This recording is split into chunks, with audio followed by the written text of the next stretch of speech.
thank you for joining our latest Conservative Progress event. My name is Megan Gallagher and I will be your webinar host this evening. This week's event will focus solely on the Conservative Party in Scotland and the upcoming Scottish parliamentary elections due to take place next year. I am delighted to be joined by some prominent Conservative Party members this evening, and I will be introducing them to you in just a moment. But first, just before I do that, I would like to just run through a little bit of housekeeping as to how the event will go forward this evening. So the event will last around 45 minutes and we will cover a wide range of topics. If you do have a question for one of our panellists, there is a Q&A column where you can submit your questions and we will try to get through as many of them as we possibly can.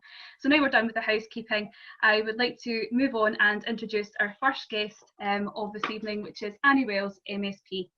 Annie Wells is our Deputy Leader of the Scottish Conservative and Unionist Party and is the Environment, Climate Change and Land Reform spokesperson.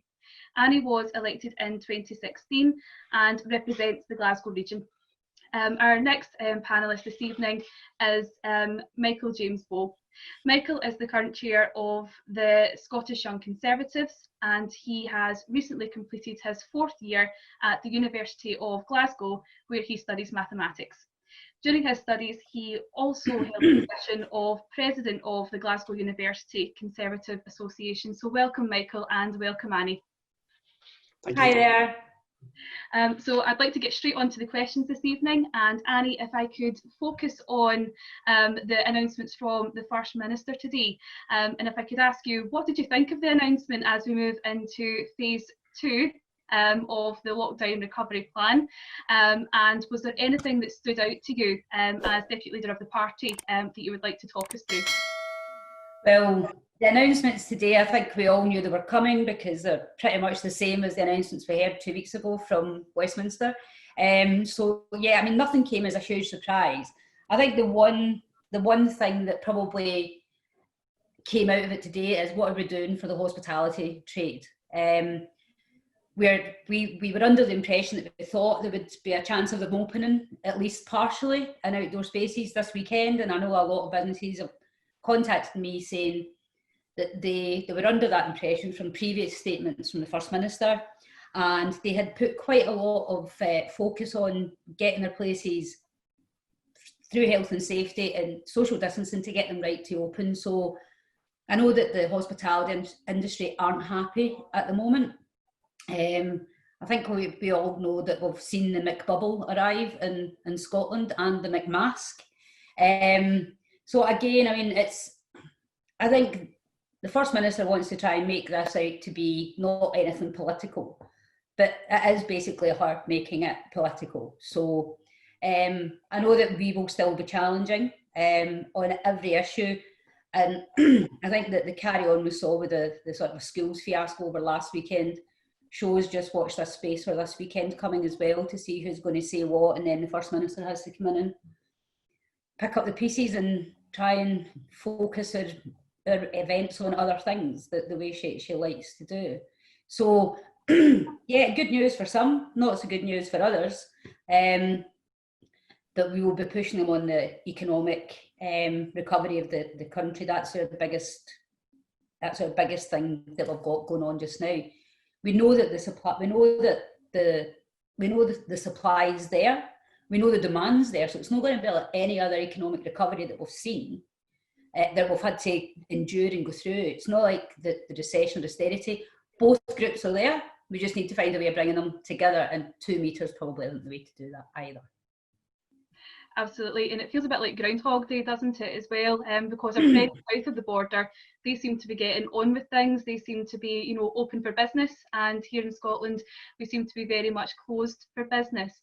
And picking up on what Annie was talking about, Michael, in terms of the hospitality sector, how do you think young people will take the announcements today? Bearing in mind our beer gardens are not set to open, how do you think young people will react to being told to basically stick with it for much longer than what their friends might be doing down south? I mean, first and foremost, I have to echo a lot of what Annie was saying, and I think a lot of the stuff she said was correct. And the issue with the young people in particular with the beer gardens and social spaces, is that the reality is there's a lot of young people out there who quite frankly are frustrated, and their mental health has been affected by the lockdown, and they've not got really any avenue to sort of relieve that.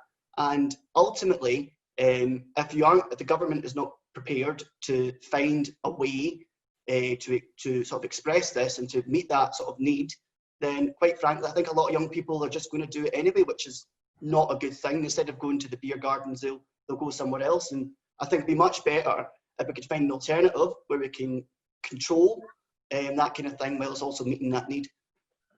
Absolutely.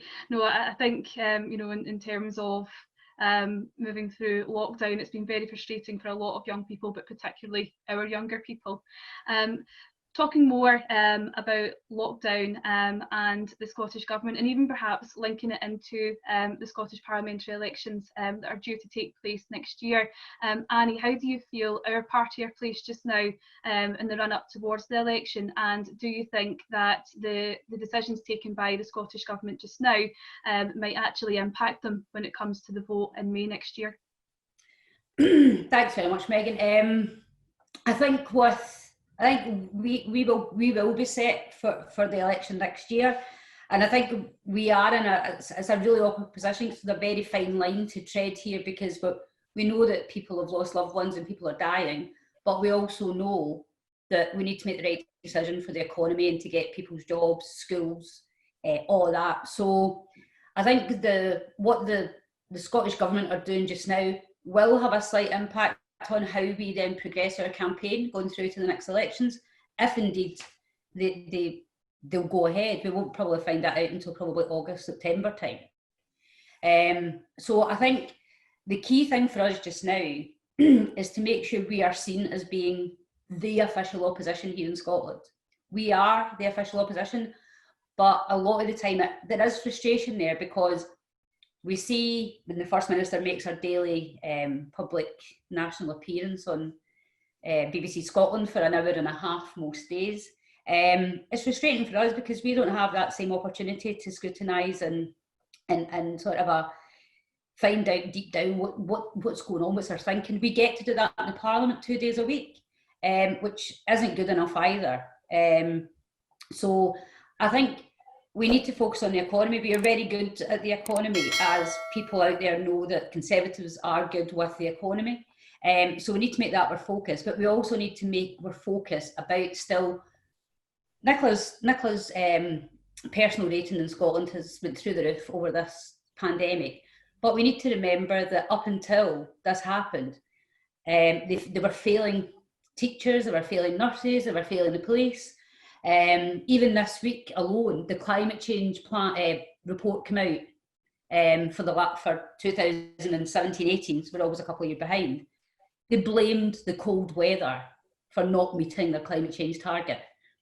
Hello, it's Scotland we live in. We're not generally known for the sunny weather we've been receiving in the last few weeks.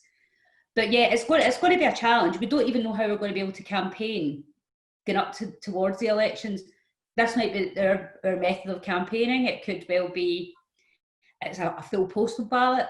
We don't know, and until we understand what's happening with that, and obviously a vaccine would be the ideal solution for it. But again, it's going to be a very different structure of campaign in this time.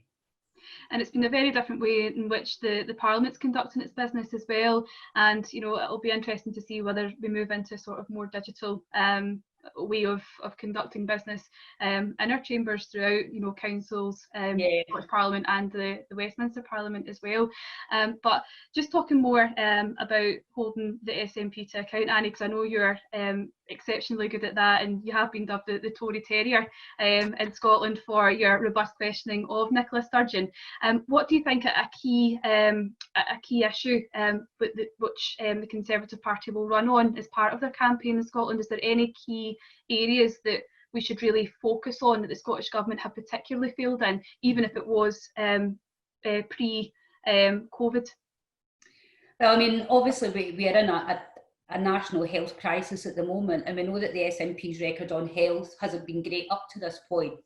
We have a hospital in Edinburgh that can't open because it wasn't built right under the SNP. We've got one in Glasgow where we've seen many deaths. And so health obviously is one of the areas that we know we can challenge. We know they've got a poor record on.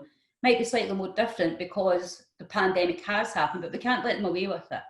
And I think the other one that is, we need to think of what's close to people's hearts right now going into this next election campaign. So it will be health, it will be the education of their children. We know that that's going to be a problem going forward. And we want to make sure that people understand that we want them to keep their jobs, we want their businesses to stay open, we want the economy to thrive so that we can get to the other end of this, however long that's going to be. So I think that we need to remember that people are going to be emotive at the next election as well. So it is all going to be what's going to help me. So it will be those three things that I mentioned. Thank you very much, Annie. And Michael, from a young person's perspective, what would you like to see the party focus on and campaign on in terms of young people's issues in Scotland? In terms of young people's issues in particular, there are two sort of main areas I would sort of say. One, first and foremost, of course, education, but what in particular about that? Something I really liked, and I believe Ruth announced at the time when she was leader, about the technical schools, because when I'm 22, so me being in high school was only about, I was 18 when I left. And I remember, and I'm at university, that works really well for me, and that's grand. But I remember in particular having friends who I went to school with who didn't feel valued by the school because they didn't do as well academically. And the school very much had the attitude of if you weren't doing well, in their eyes, and i.e. what they meant by that was if you're not going to university, then please get out because we don't want you affecting our stats. And university is just not the only way in life. There are other ways to get by. There's colleges which are underfunded at the moment, and there's a lot of trades that people could get involved with. And if anything, Scotland is in dire need of more people in that part of the workforce. So I think that would be one particular policy that could say to those group of people, which is a sizable group of young people, that we value you, your contribution is wanted, and yeah, here's the opportunity you've been waiting for.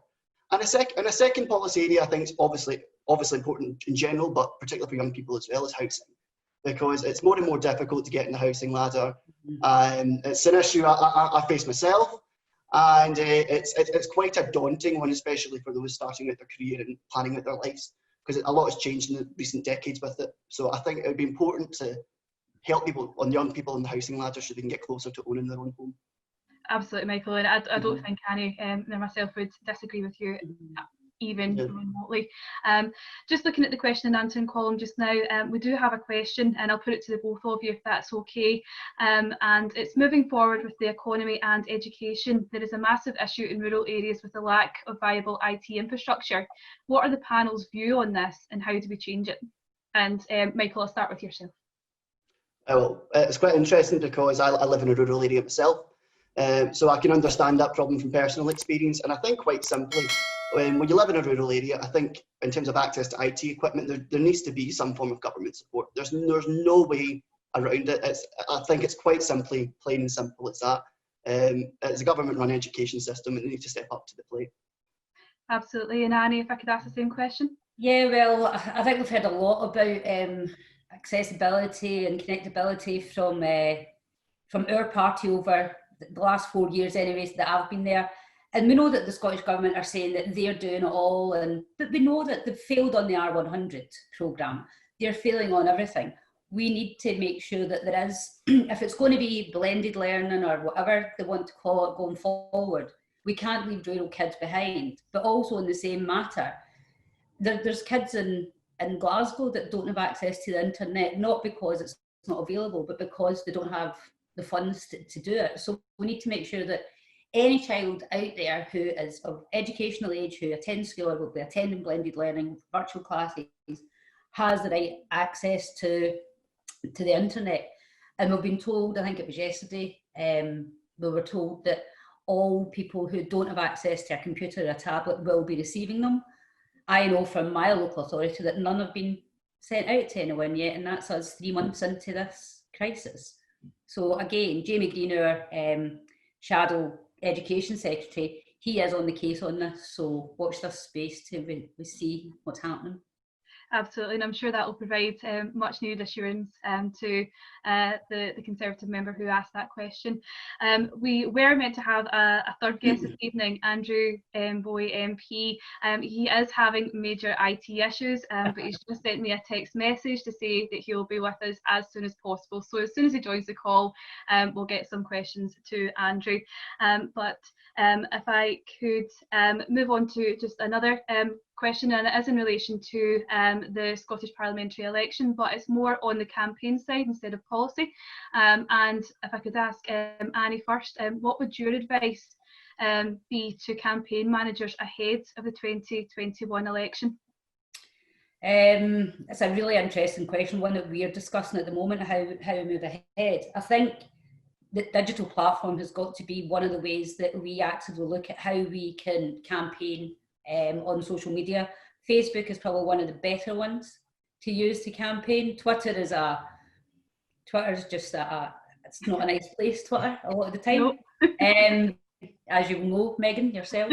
But yeah, I mean, I think we really need to make sure that our campaign managers have got a structure of how to use digital media, how it does work and how it impacts through various different parts of the community. One of the good things is we've done a candidates WhatsApp group for all new candidates and selected candidates, so that they can share ideas as to what works well, what doesn't work so well. But I do think moving forward, we need to be ready to fire the gun as soon as we're ready to go. And I think social media and digital is going to be one of the key things for this campaign. Thank you very much, Annie. And just before I move over to you, Michael, welcome, Andrew. I'm really sorry to hear you were having IT issues. How are you doing? I'm fine, Megan. It's been one of those days. I don't know if you saw earlier, we had the Scottish Affairs Committee, but because we're doing that remotely, that eats up all the battery on my laptop. So when I tried to turn on about 20 minutes ago, I found I couldn't. And this being a UK Parliament piece of equipment, it takes an age to do anything. So I'm finally with you. So I apologise about my lateness. No, I like it there. Thank you very much for joining us, Andrew. I'll come back to you just in a little second, but Michael, if I could put the campaign question to you, what would your advice be to campaign managers? Because I know as a young person you've helped campaign in many elections since becoming a party member in 2015. So what would your advice be as a young person? I mean, I think the assumption is at the moment that this election will be largely digitally based. And quite frankly, it's about getting the right graphics, about getting the sort of short and snappy messages that, whether that be a picture or a video, that getting it on the right platforms as well, such as Facebook, Twitter as well, and Instagram even, because other parties, they're doing it. And I think it's something that we could certainly improve on.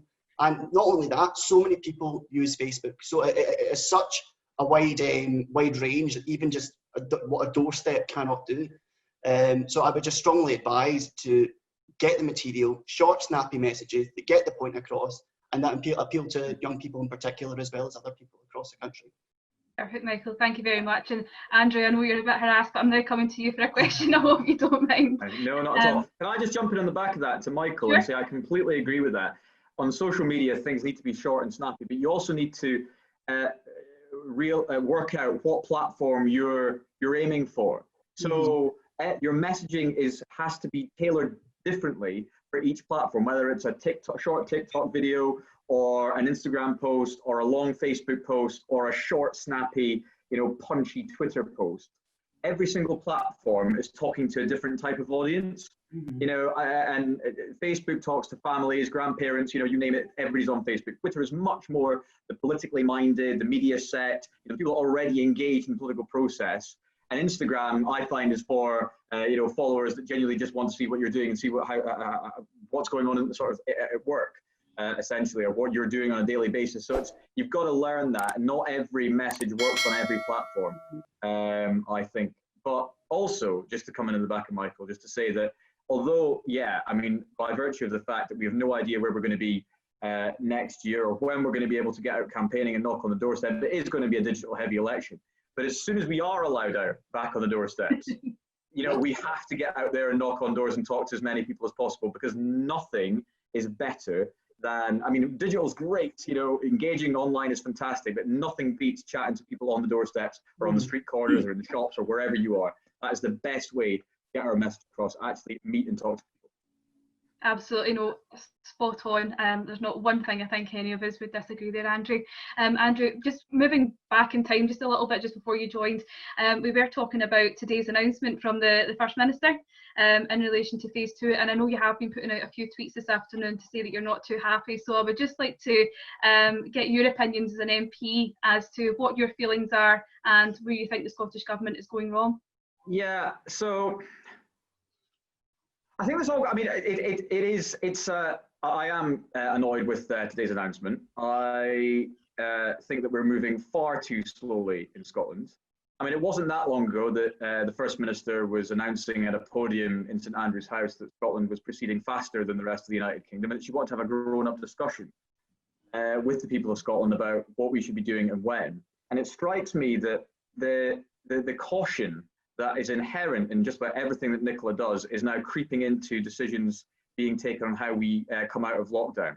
You know, Scotland actually has a lower infection rate than many other parts of the United Kingdom, but it's been proven that the economy in Scotland is actually going to be hit worse than any other part of the UK. And what I really find annoying is when we get patronised by the First Minister and she says, I care about every single life and everything I do is based on, saving lives and making sure that people. Well, the fact this is not an argument about lives versus livelihoods.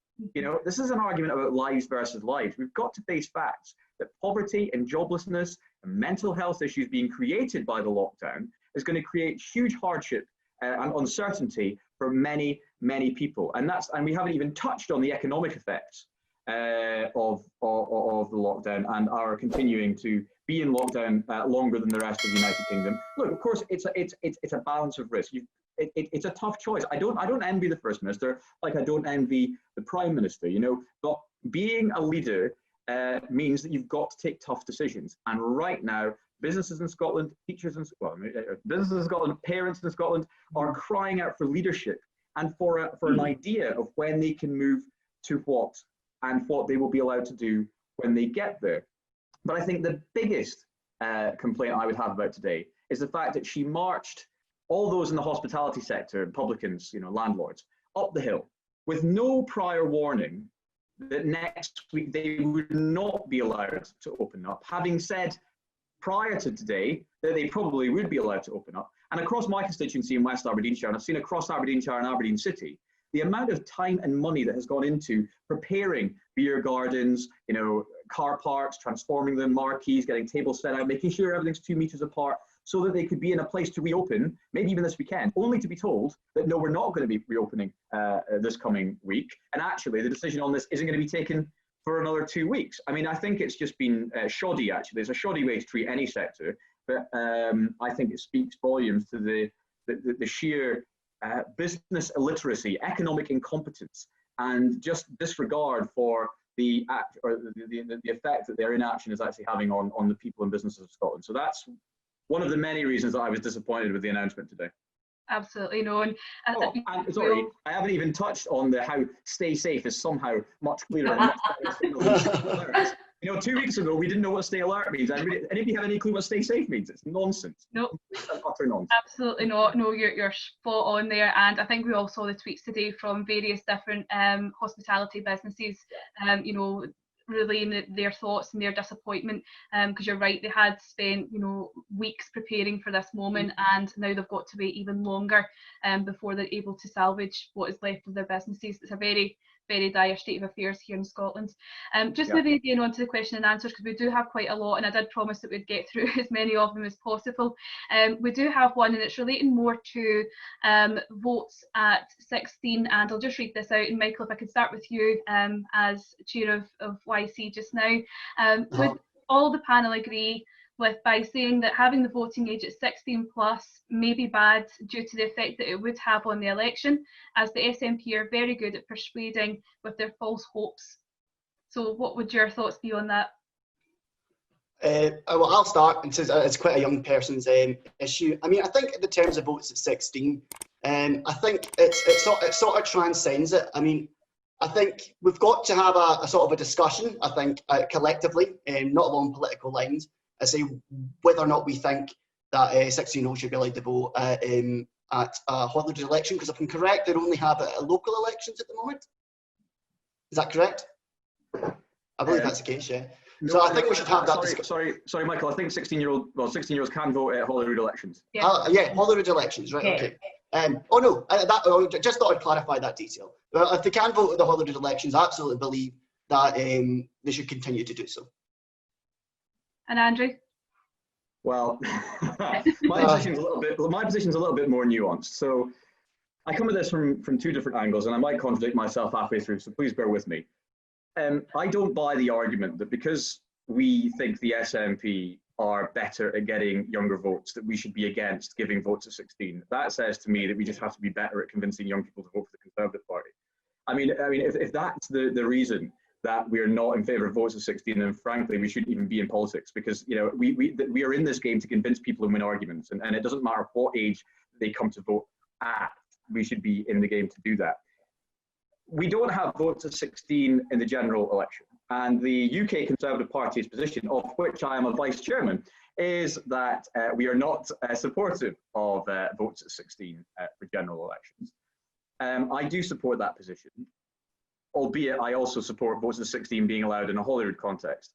The reason that I don't support the position for votes at 16 across the United Kingdom for general elections is simply this. I think we are in a state of utter confusion in this country when it comes to deciding at what age you actually become an adult, right? So you can drive at 17, you can drink at 18, you can get married and join the army and pay tax at 16. You vote at 17, vote at 18 in general elections. And I think we really need to have a proper grown-up and frank debate about what age you reach, to use old-fashioned terms, a majority in the United Kingdom. It might be 16, it might be 17, it might be 18. And when we've had that debate, and when we've decided that this is the age that you become a responsible adult, well, that's the age that I think you should set voting at. And that's why I'm in no rush to change votes across the United Kingdom, but the Scottish Parliament decided that votes at 16 for Holyrood elections would be the situation in Scotland. And we abide by that, and we go out and fight for every vote, including those that are of people aged 16 and 17. So that's kind of my position. It's a little bit of a nuanced, complicated one, but I hope I made sense. You did, Andrew. Thank you. And Annie, as Deputy Leader of the party in Scotland, what's your views on that?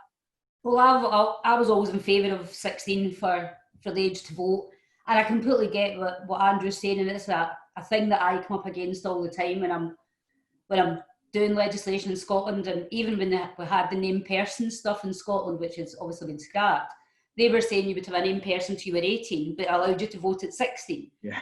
So again, I think governments and I think parliaments contradict themselves on when they're passing legislation as to what age is you class as an adult. But I put my name forward and said I agreed with votes at 16 way back when. But I do think, again, that a conversation has to be had as to what age do you legally become an adult. Yeah, no, absolutely. And I think it's one, that our party members will be very vocal on as we run up to the elections, and we can certainly have more debates on that issue. What I will say is that the toughest grilling you will ever get is from a group of students still at school. I mean, yeah, that is the idea that they're not, mature enough to talk politics is frankly one for the birds. I mean, honestly, yeah. It's worse than question time. Absolutely, and I think that was, very much the case during the Scottish independence referendum. Engaged so many young people, and it was actually fantastic to see so many young people actually engaging in politics, because beforehand, we didn't have that. It seemed to be sort of something that you didn't talk about until you were older, but it was the independence referendum. If that was the only one point that we could really say that came out the back of that, was actually energised young people into politics. If we could move on to another question, because I've got a whole list here and I know we're not going to get through them all, but this one comes from another party member, and it relates to coronavirus again, COVID, and the situation that we're in just now. And it says, if the political parties in Scotland cannot set aside partisanship at this current time, are we actually a more deeply divided society than originally thought, and what can we offer to heal it? So I will start with Annie first, please. I think we can we can put party politics aside when we have to, and I think we've shown that. We showed that at the beginning of this crisis. But we can't do that forever either, because we do need to speak up for those who are contacting us and saying what is going on, what's happening. So there is, I mean, we did a Black Lives Matter debate in the Parliament last week, and we absolutely can put things behind us because we understand it's the right thing to do. But when we see, when our post bags or mail bags are full of people saying, when am I going to find out if my kid's going back to school? Are they going to do exams next year? What's going to happen? We can't then just say, oh, well, just listen to Nicola because she's the one that's holding all the cards.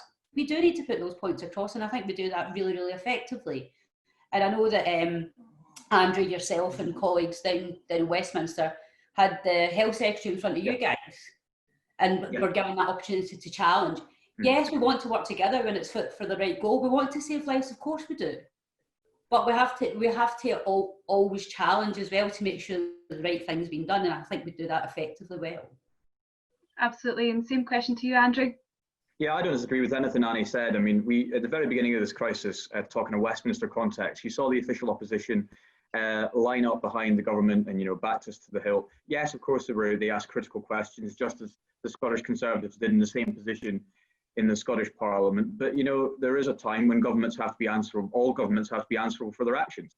And that's what we're seeing over the past couple of weeks. It's not that we want a return to partisan party politics per se, but, you know, we do live in a democracy, and questions of our leaders have to be asked. And it's only right that they are asked, and that's where we are right now. I mean, I don't think coronavirus has really proven that we are a more divided society than we maybe previously thought. I think the idea that we're quite a divided society has been pretty evident since probably about the Scottish independence referendum in 2014, and then absolutely during the last couple of years in the Brexit debate. The country, you know, has been divided along constitutional and, you know, incredibly important political lines. I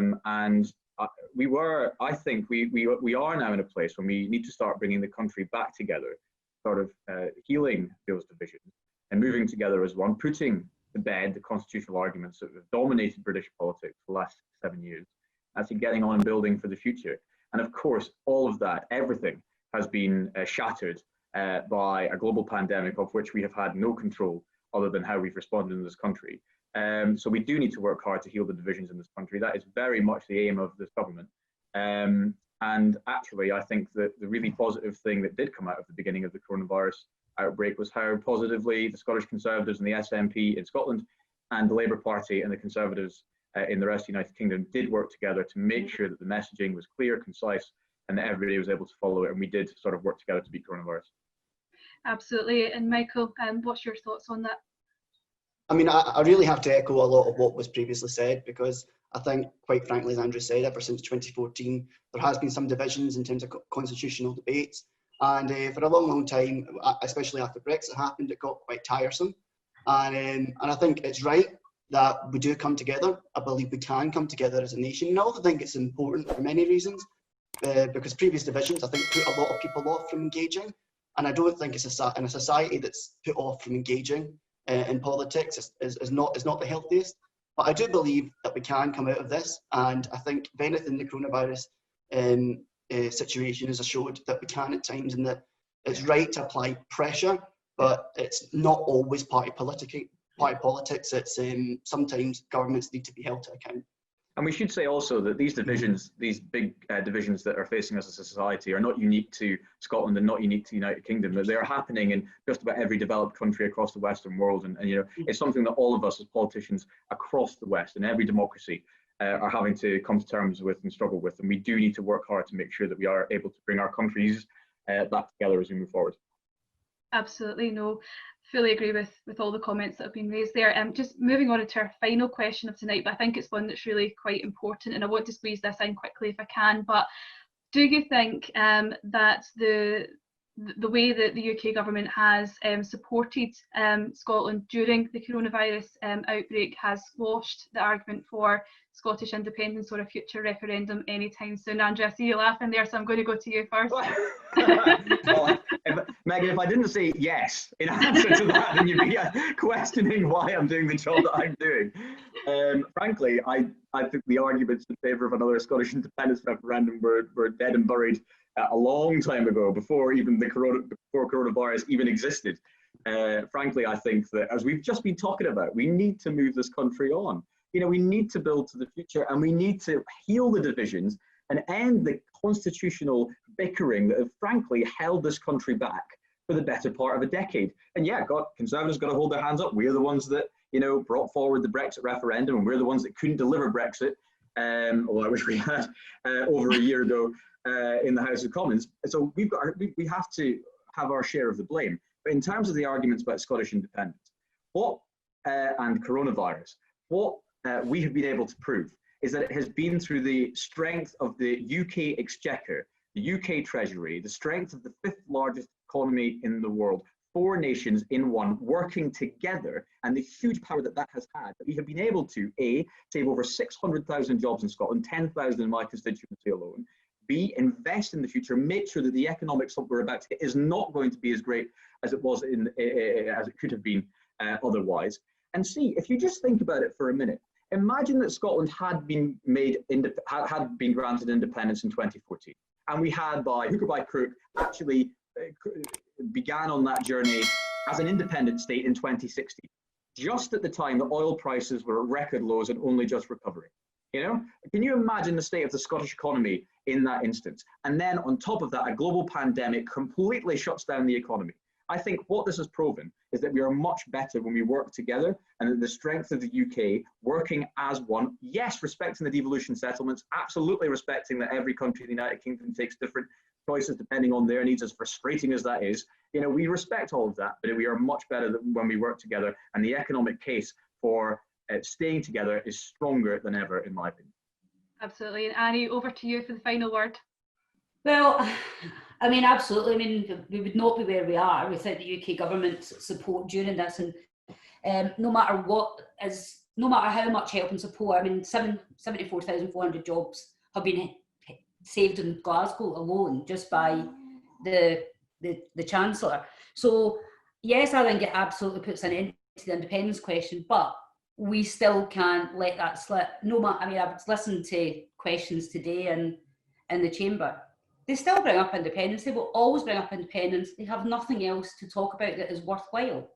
So what we have to do is make sure that people know that without Scotland, when we talk about Scotland, we're always told you're saying we're too wee, too poor. You're talking Scotland down. We need to remember this moment in time, this moment in history, that showed that being part of the United Kingdom was the one thing that kept people in jobs, that kept us still living and breathing. And without the support, I mean, we even had the army up here helping build a hospital that's never been used at the moment, and thankfully so it hasn't, but it could have been used for other things.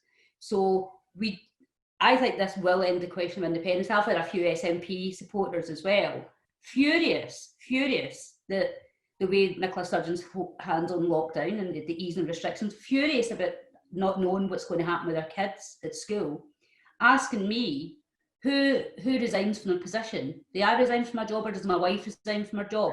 Because I need to have my kids in the house 3 days a week. So this is absolutely showing the SNP aren't capable of running a government, let alone a country. And we need to remind people about that at every turn that we can, and just show that we are stronger as part of the union and united. Absolutely, and I think that sentence is a perfect way to finish our event this evening. So I'd like to thank Annie, Andrew and Michael for your time this evening, and for everyone who tuned in to hear our conversations. This event has been recorded this evening, and it will be available on YouTube in due course, so please look out for that if you want to share it with your friends and colleagues. But thank you very much, everybody, and good night.